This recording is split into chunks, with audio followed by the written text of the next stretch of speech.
안녕하세요. 7월 28일 금요일 날마다 주께로 큐티 가이드 시작하겠습니다. 오늘 함께 나눌 말씀은 창세기 10장 1절에서 32절 말씀입니다. 우리가 성경을 읽다 보면 묵상하기보다는 그냥 쭉 읽고 넘어가는 부분들이 생기기 마련인데요. 그 중에 대표적인 것이 오늘 본문처럼 족보가 아닐까 싶습니다.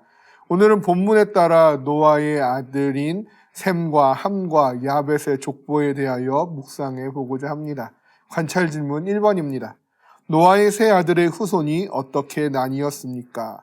본문 10장 1절에서 32절 중에 2절에서 5절은 야벳의 후손에 대해서 이야기를 하고 있고 6절에서 20절은 함의 후손에 대하여, 그리고 21절부터 31절은 셈의 후손에 대해서 각각 기록하고 있는 것을 보게 됩니다. 그런데 이 세 아들의 그 후손들에 대한 기록을 보면 각각 같은 패턴으로 이어져 있는 것을 보게 되는데요. 각 아들의 후손이 맞춰지는 부분마다 반복되어 기록되어 있는 내용이 있다라는 것이죠.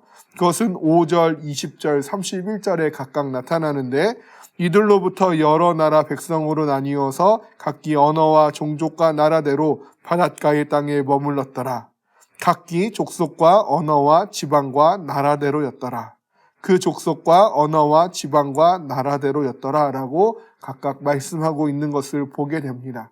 즉, 이 세 가지의 말씀, 이 세 아들의 후손들의 그 족보가 맞춰지는 각 구절의 마지막마다 이러한 기록을 가르쳐 줌으로써 노아의 세 아들들을 통해 인류가 각 언어와 족속과 나라로 갈라져 확장되어 갔음을 보여주고 있다고 할 수 있을 것입니다. 관찰 질문 2번입니다. 함의 후손으로부터 어떤 사람과 민족이 나왔습니까? 세 아들에 속한 자손들의 수를 보면요.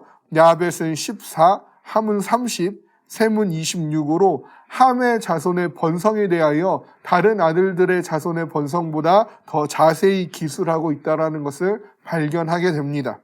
특히 8절에서는 첫 용사라는 표현을 쓰고 있고 9절에서는 용감한 사냥꾼, 그리고 12절에서는 큰 성읍이라는 단어들을 사용하는데 이와 같은 단어들은 야벳의 후손이나 셈의 후손의 기술에서는 등장하지 않는, 오직 함의 후손의 기술에서만 등장하고 있는 표현을 보게 되는 것이죠.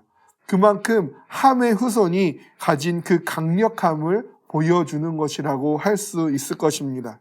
그러나 함은 노아의 세 아들 중에 노아에게 저주받은 아들입니다.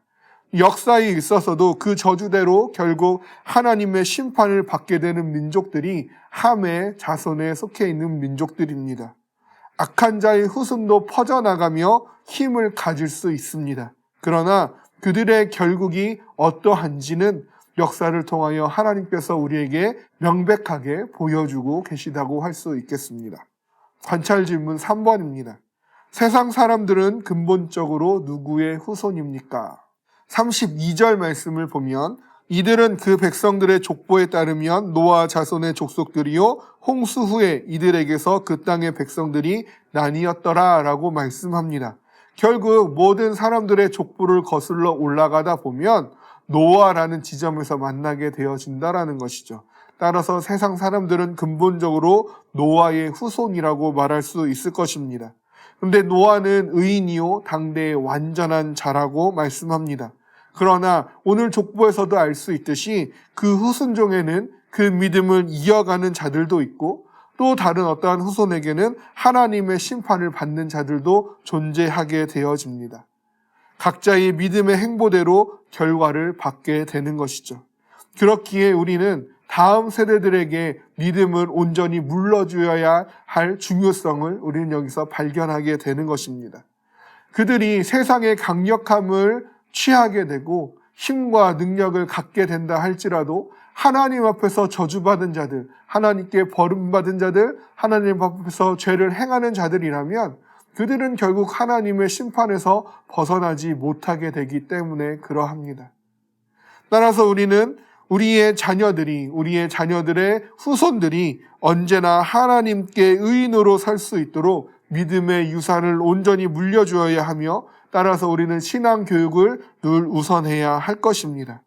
그러함을 통하여 우리가 천대까지 은혜를 베푸시는 하나님 안에서의 누릴 수 있는 축복을 온전히 누리고 믿음의 가문을 이루어내는 우리가 되어지기를, 우리 후손들이 되어지기를 주님의 이름으로 소망합니다.